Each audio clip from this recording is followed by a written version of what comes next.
இரு துறவிகள், மூத்தவர் மற்றும் இளையவர், ஒரு நாள் சேர்ந்து பயணித்துக் கொண்டிருந்தனர். ஒரு கட்டத்தில் அவர்கள் ஒரு வேகமான நீரோட்டமுள்ள ஆற்றை அடைந்தனர். அந்த ஆற்றை கடக்க தயாராக இருந்தபோது, ஒரு இளமையான அழகான பெண் கூட அதே இடத்தில் ஆற்றை கடக்க முயற்சித்துக் கொண்டிருந்தாள். அந்த பெண் துறவிகளிடம், "தயவு செய்து என்னை ஆற்றின் அப்பக்கமாக ஏற்றிச் செல்ல முடியுமா?" என்று கேட்டாள். துறவிகள் ஒருவரையொருவர் பார்த்து கொண்டார்கள். ஏனெனில் அவர்கள் பெண்களை தொடக்கூடாது என்ற தவமுயற்சியில் இருந்தார்கள். எதையும் பேசாமல் மூத்த துறவி அந்த பெண்ணை தூக்கி எடுத்தார். அவளை கவனமாக ஆற்றின் மறுபுறம் இறக்கி வைத்தார். பின்னர் தனது பயணத்தை அமைதியாக தொடர்ந்தார். இளைய துறவிக்கு இது பெரும் அதிர்ச்சியாக இருந்தது.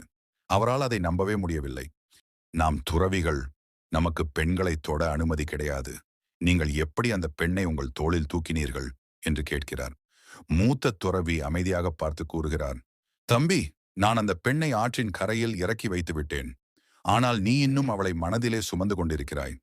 இந்த எளிய ஜென் கதை தற்போதில் வாழ்வதின் அழகையும் கடந்ததை விட்டுவிட வேண்டிய அவசியத்தையும் நமக்கு நினைவூட்டுகிறது.